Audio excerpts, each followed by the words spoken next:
Prime Minister Suhrawardy, face the nation. You're about to see Huseyn Shaheed Suhrawardy, Prime Minister of Pakistan, face the nation with questions from veteran correspondents representing the nation's press. Chalmers Roberts, diplomatic correspondent for the Washington Post and Times Herald.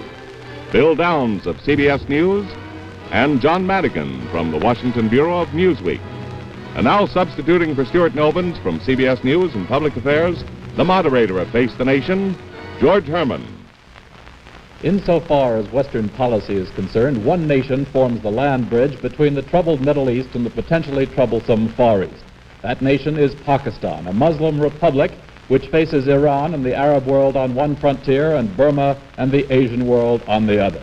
At the head of the pro-Western government of Pakistan is Prime Minister Huseyn Shaheed Suhrawardy, a lawyer with a background of working for labor organizations and a foreground of fondness for the broadest possible kind of democracy. He has a reputation for frank and unabashed speech, and we'll see about that now as we get our first question from Mr. Madigan.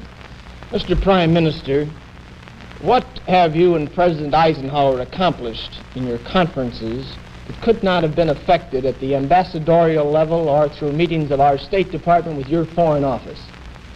Well, I think personal contacts have their value, and we understand something more about American doctrine and American politics by personal contacts. And I think that President Eisenhower and Secretary Dulles also understands more of my mind and what I propose to do. Well, Mr. Suhrawardy, the communique makes no specific mention of military aid. Your nation is a bridge between SEATO and the Baghdad Pact. Did you get additional military aid? Well, I don't know, but it is obvious that all the time we are reviewing our military requirements, Mr. Downs.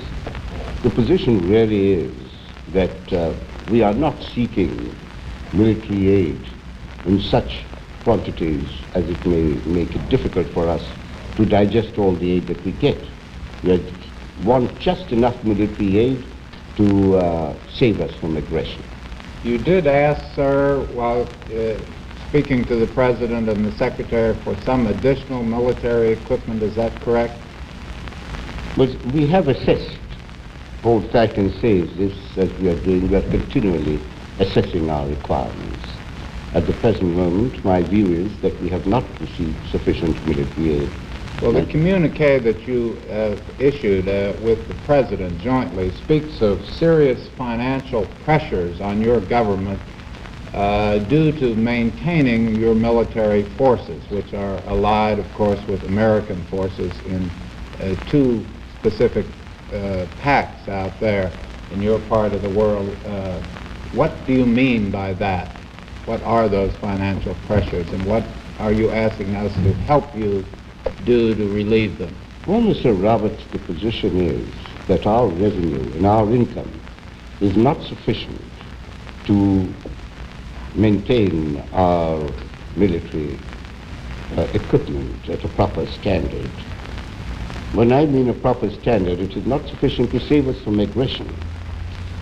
And all that we want is that America should come to our assistance to that extent that we shall be able, without fear of being attacked from any quarter, to carry on with our cooperative effort and our constructive effort. Mr. Prime Minister, speaking of aggression, the Indians say that they fear an attack from Pakistan in the area of Kashmir. Do you intend to use military force to enforce what you consider your rights in that area?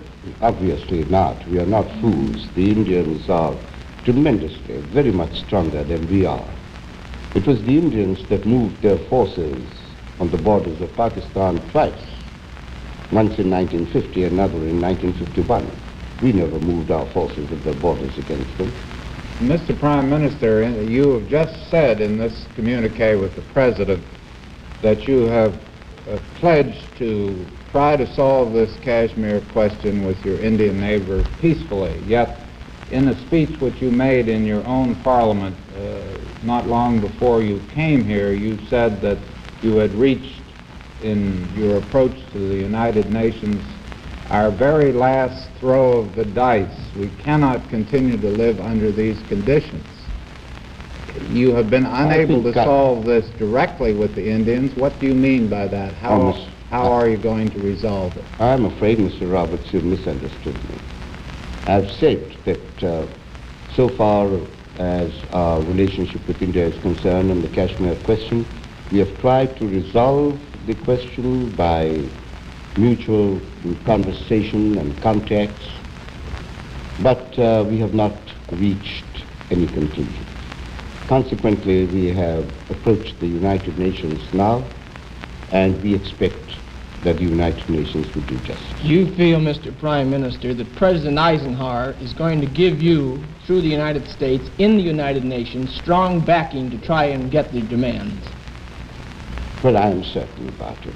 If he doesn't do so, I shall be deeply disappointed, because I expect from him a sense of justice, that he will try and see that the matters between us are adjusted. He has so said, and you have in the communique, that he hoped it would be solved on a just basis and under United Nations principles, I think is the term that's used. Yes. What action expressly will be taken by the United States in the United Nations in relation to the Kashmir issue? Oh, I think, Mr. Madigan, that the United States ought, in the Security Council and later on in the General Assembly, if it is necessary for us to go to the General Assembly, to use its weight and its influence and its persuasion to see that the other countries of the world also realize the justice of our case. You say that the United States ought to do that. Has the President said that we will do that? Well, I expect that they will. He has said so? And if he has said so, well, I am sure that he will. Well, Mr. Prime Minister, we in this country are familiar with fights over water. In Kashmir and the Indus Valley, which your country comprises, the Indians have been threatening to build dams which would cut off a large part of your irrigation water. Now, we have had range wars over this question in the West in the past, and even in the present, I think, over California and the rest of it. Would you go to war if India did build these dams and cut off your livelihood that way? Oh, let us not talk about these hypothetical matters. I cannot conceive that India will ever be so, I wouldn't like the word, I mean, so barbarous as to stop the water from flowing down our rivers. Well, what is the solution to this then? There are, as you know, 6 rivers. Most of them rise in Kashmir. One of the reasons why, therefore, the Kashmir is so important for us is this water, these waters, which irrigate our lands. They do not irrigate Indian lands. Now, what India has done is, it's not threatening, it is building a dam today, and it is threatening to cut off the waters of the 3 rivers for the purpose of irrigating some of its lands. Now, if it does so without replacement, it is obvious that we shall be starved out, and people will die of thirst. Under those circumstances, I hope that contingency will never arise. You can well realize that rather than die in that manner, people will die fighting, because that will be the very worst form of aggression. But I think that before any such situation can arise, those countries of the world that undertake and have undertaken to ensure that peace exists and that matters between countries of our type are adjusted, will step in to see that India does not perform any such barbarous thing. Mr. Prime Minister, that's at least a future contingency you're discussing. I'd like to ask you this about the Kashmir dispute with India. The Indians claim that the United Nations resolution in this question said that, first of all, you should pull your troops out of Kashmir, and that all the other steps in the UN resolution were contingent on that, including the idea of a plebiscite, and that you have never done that. What is Pakistan's answer to that charge? The Pakistan's answer to that charge is the United Nations resolution and the reaffirmation of that resolution not so long ago as January the 24th, 23rd, 1957. After all, this matter was raised by India before the Security Council, and this contention has been rejected. That is not the correct reading of the resolutions of the United Nations. These are nothing else but plausible excuses that are put forward by Mr. Nehru for the purpose of giving a semblance, some adequate specious reason for his intransigence. On this very show last Sunday, Mr. Prime Minister, Mr. Nehru disagreed with you 100%. Well, I disagree with Mr. Nehru more than 100%, if that is possible. Mr. Prime Minister, can there be real peace between Pakistan and India until you settle the religious question? When India was partitioned, there was probably one of the greatest bloodbaths in civilization's history that took place. Several million people were slaughtered for religious reasons. Is there an answer to the dispute between the Hindu and the Muslim? That matter is closed. India was partitioned on that ground. There were these tragedies that took place, particularly between the two wings of the Punjab, because passions were high. After that, we have settled down to work. There are about 1/8 of the population of India is Muslim, 1/8 of the population of Pakistan is non-Muslim. We are trying our level best to see that justice is done to the minorities. So far as we are concerned, we haven't had a single riot since 1950, when Nehru and the late Mr. Liaquat Ali Khan came to certain agreement regarding the treatment of the minorities. In India, I believe there have been as many as 402 riots from that time till now. Mr. Prime Minister, a few months ago when Mr. Nehru was here in the United States, one of our colleagues referred to him as the mystical man in the middle. He was referring to Mr. Nehru's stand toward non-alignment and neutralism. What is your description of Mr. Nehru's position in the Cold War? Well, I think that Mr. Nehru himself does not understand his position. Mr. Nehru occasionally leans on one side, occasionally on the other. The result is he gets the best of both worlds. That is to his advantage. And I think he continues to pursue that policy because up till now he has not been caught short on it. But you too, sir, up until a short time ago, followed a policy of non-alignment. No, I don't think so. Well, you are? Oh, no. You are interpreted as saying up till from 53, 54, No. not connecting yourself with either side. And I believe you have said recently that you have learned some things since that time which have attached you solidly to the West. Am I not correct? Yes, the position was that if I can cast my mind back, it was sometime in 1950 when I thought that when the question of these defensive pacts and alliances and so on were not being considered. It was sometime in 1950 that I thought it desirable that we should remain aloof from the world conflict. And still, I would say this, that the policy which I have laid down for my country is goodwill towards all and malice towards none. There's no reason why we should start on a shining charger and start tilting against windmills. In 1953 or 1954, it was not, I do not think I ever stated that we should not align ourselves with any countries. Mr. Prime Minister, But, just one excuse moment. At that moment, I had stated that I had not sufficient knowledge of the political situation and of our state of preparedness, and so on, because the government did not take either the country or the opposition into confidence. And therefore I said, as I had not sufficient knowledge, I was not prepared to give a dictum as to what should be our policy.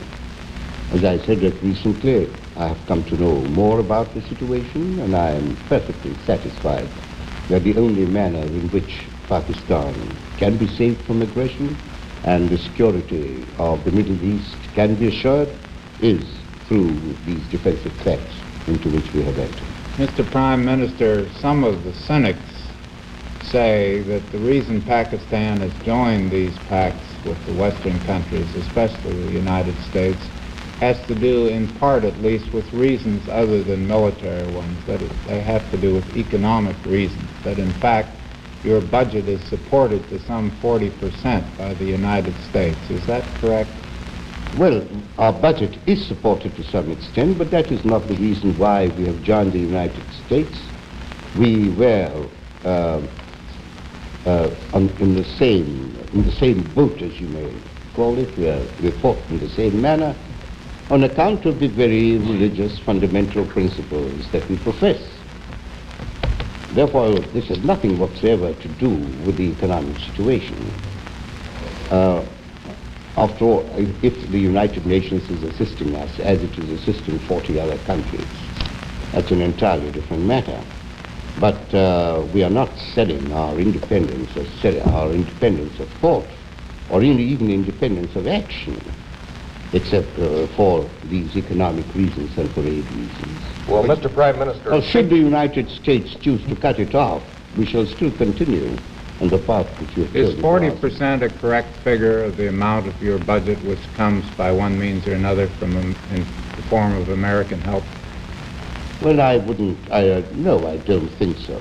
I think a great portion of the foreign exchange which is available to us for our development purposes, that comes from the United States, because most of our foreign exchange is committed to meeting our own defense requirements. Well, Mr. Prime Minister, you are a bridge between the Middle East, the Southeast Asia, and just north of you, there's a big nation called China, Communist China, and you've been there recently, I believe. Yes. What is Pakistan's relationships, and how do you feel about this colossus north of you? Well, I've told you that our policy is not to have malice against anyone. And so long as China does not interfere with us, I see no reason why I should interfere with China. But China has got a very important place in world politics. And you have to wait. It is trying to reconstruct itself. Do you think that the United States should recognize China? That is a matter of policy for the United States, and I think that only recently your Secretary of State, Mr. Dulles, has given what he considers to be very adequate reasons why China should not be recognized. Do you agree with him? To some extent, I must say. Mr. Prime Do you have Minister, diplomatic Some reason relations? behind it. Does your government have diplomatic relations with Peking or with the Formosa government? No, our government has diplomatic relations with Peking government. your communique, yours and President Eisenhower's, spoke of exerting influence in the Middle East to solve the problem, their Israeli-Arab problem. What do you specifically mean? What type of influence, and how would you exert it? Well, I think that Palestinian question or the Israeli problem has got to be solved if we are ever going to be certain about peace in the Middle East. And I think that it is the duty of all persons of goodwill to do whatever they can in bringing about a solution. What specifically can Pakistan or the United States do? Well, I think that they could bring the two parties together. They could try and reason with them. Outside the United Nations? Yes, outside the United In other words, you're calling upon the United States to act as an individual mediator in this problem? It could. How about Pakistan? Would you be willing to be a mediator in this problem? Yes, I think so. Well, there have been some speculations, Mr. Prime Minister, that you have ambitions to lead the Muslim world, or at least to pull it together. Mr. Nasser also has similar ambitions. Where do you stand in this struggle for the Muslim world, if there is one? Well, I think there is no struggle. If Mr. Nasser has got ambitions, well, let him pursue his ambitions. I have no such ambitions. All that I've been wanting to do is to bring the Muslim world together so that they can sit down at the same table, discuss matters amongst themselves, all these disputes which exist between the member nations may be resolved. With regard to international disputes, we may be able to put forward suggestions which may help to resolve them. And so far as leadership is concerned, My view definitely is that if any country desires to get the leadership of the Muslim world, then that combination, and namely the Muslim world coming together, is bound to fail. Mr. Prime Minister, how is Pakistan in a position to exert any influence in the Middle East conflict between the Arabs and the Israelis? When you have recently said of Israel, we have never recognized it and we shall never recognize it. You are entirely on one side of that controversy, are you not? Well, I'm afraid that that is the position of Pakistan, because I think that the creation of Israel was wrong. But after all, there is Israel, and everyone realizes that there must be an adjustment and an agreement between the Arab world, between the Arab nations that resent the existence of Israel and Israel itself. Now, an agreement of this nature connotes that they recognize the existence of Israel, that they recognize that if there's an agreement between the two parties, then that one of the parties is not exterminated.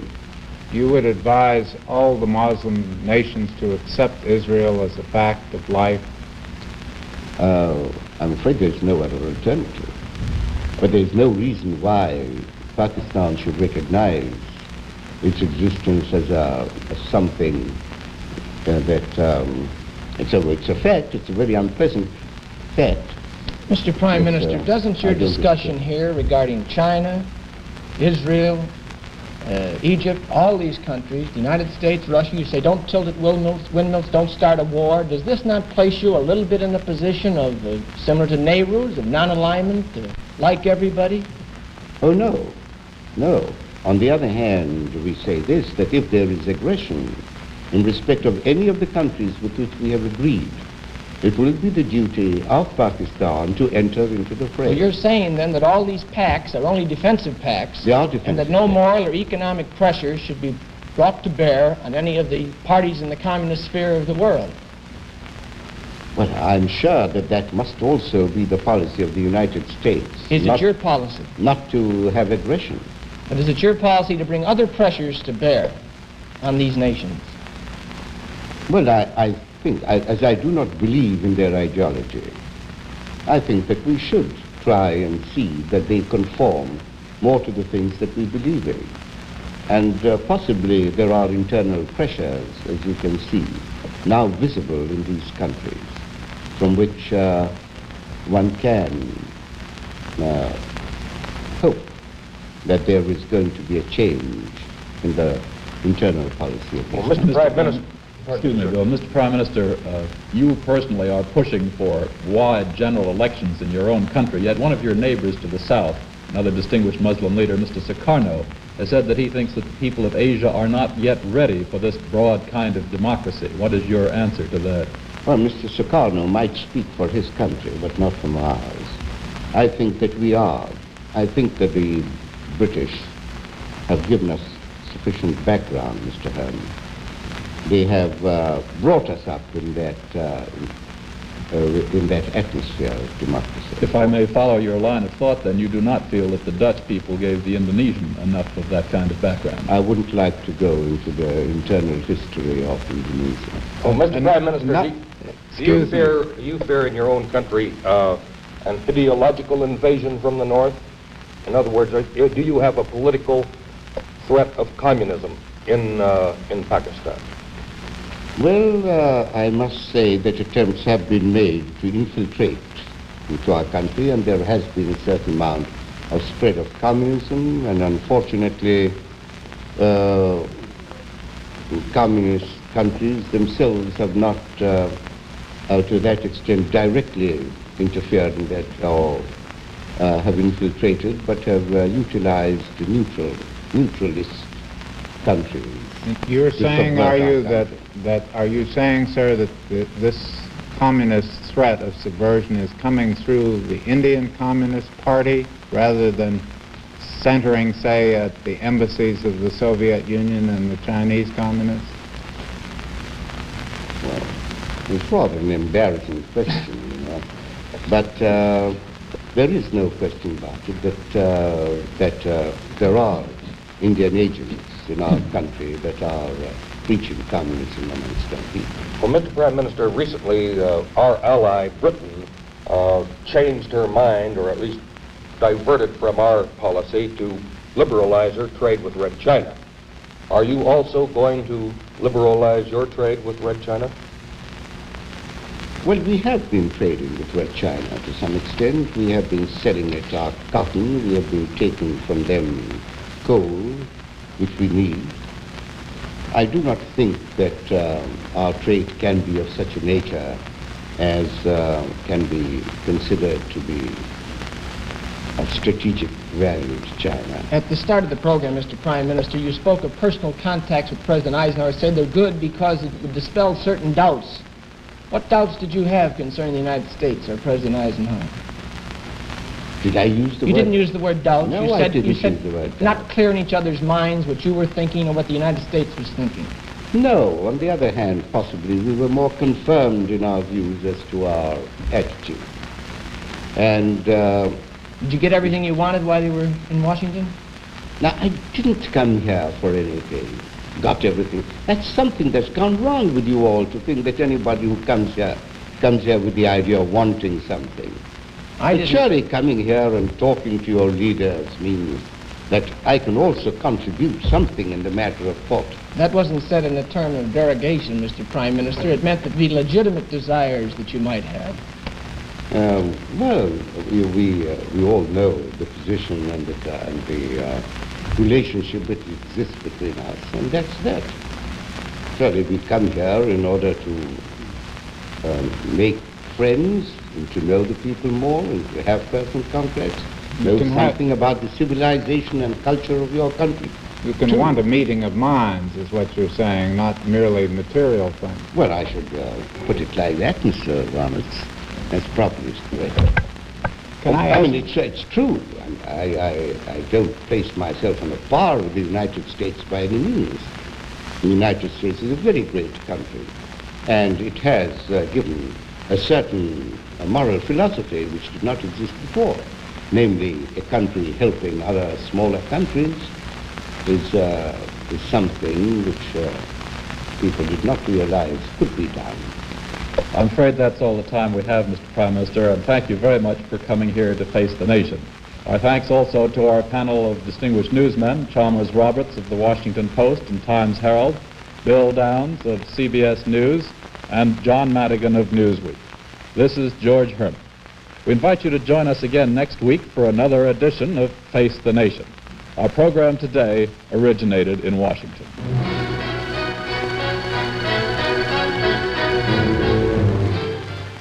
CBS Television has presented Face the Nation, produced by Ted Ayers. Associated in production, Beryl Denzer. Directed by Jim Silman. Today on this CBS Public Affairs program, you saw the Prime Minister of Pakistan, Huseyn Shaheed Suhrawardy, face the nation. Al Stepler speaking. This is the CBS Television Network.